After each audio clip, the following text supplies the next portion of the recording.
Hello, everybody. My name is Darren. I've been a member of this group for a few weeks now, and I read a lot of your posts every day.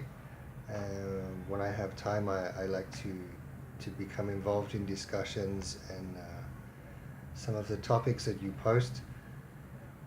One thing I see over the few weeks that I've been a member is the overwhelming sense of pain and suffering that all of you are going through. And I just wanted to record this message to let you know that I used to have anxiety and panic attacks, and I can now safely say that I'm recovered, I'm fully recovered from them.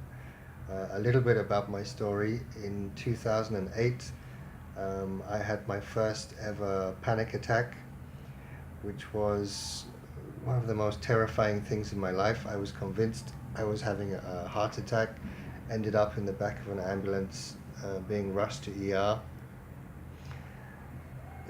From there, my panic and anxiety disorder developed. Um, I became extremely psychologically distressed. Physically, I had a whole list of physical symptoms that I could easily fill one whole A4 page of paper with the different symptoms I was having. The most worrying were things like dizziness, lack of sleep, a lot of pain, particularly in the chest area. I would also get pains in my left arm, which would make me think that I was having a heart attack or heart problems. And in the height of my panic disorder, I would be in hospital, either in ER or seeing doctors around 3 or 4 times a month. At its worst, I became agoraphobic. I went from being a very confident, life loving person to totally withdrawn, totally terrified, unable to leave the house. And I just thought it was the end of my life, the end of my world. I hope this message reaches you as a message of hope that you can get over them. I know what you are going through right now is hell, and I feel your pain when I read your messages, and they take me back to when I had my panic and anxiety attacks, and the only way you can describe is a living hell. I understand your feelings, but you can get over them. Here are some of my pieces of advice about how to overcome anxiety and panic attacks. For me, um, I slowly taught myself to stop believing my thoughts, and I stopped being so hard on myself. And I started to be more self-compassionate, and instead of trying to force myself to do too much, I would set little benchmarks for myself. For example, in the height of my panic attacks, I wanted to push myself to go out to go swimming. The swimming pool was about 1 mile from my home. I remember the first day I tried to walk there.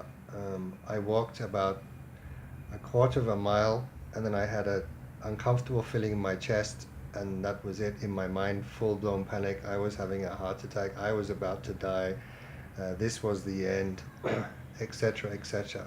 I'm sure a lot of you have been in that situation. So I went back home. The next day, I told myself, okay, we will try again. And if you don't make it, it's okay. But try to go a little bit further. So the next day, I went a little bit further. After a few days, I made it to the swimming pool. I got into the swimming pool. I swam some lengths, and then I went home. Over a period of months, I continued to gently, compassionately push myself a little bit further each time, socially, physically, and a little bit mentally. And slowly, the chains, that's how I can describe the chains of anxiety, started to loosen. Then I began to start reading books of a spiritual nature. For me personally, is Buddhism and Far Eastern philosophies, in which I found a lot of comfort and really helped me, especially with fear. But for you, it may be Christian or maybe Islamic spirituality that brings you some comfort. But I would say develop your spirituality in some way, whether that be creatively or reading books about spirituality. I could talk about this for a long time. I just wanted to make this short message, and it's already quite long at almost 6 minutes. But I just wanted to know you can get over panic attacks and anxiety attacks. It's your mind tricking you, and it will make you believe that you can't get over them, but you can, and I'm proof of that. You just need to believe, be compassionate with yourself, and you don't need to suffer alone. Reach out to people, whether that's your friends, family.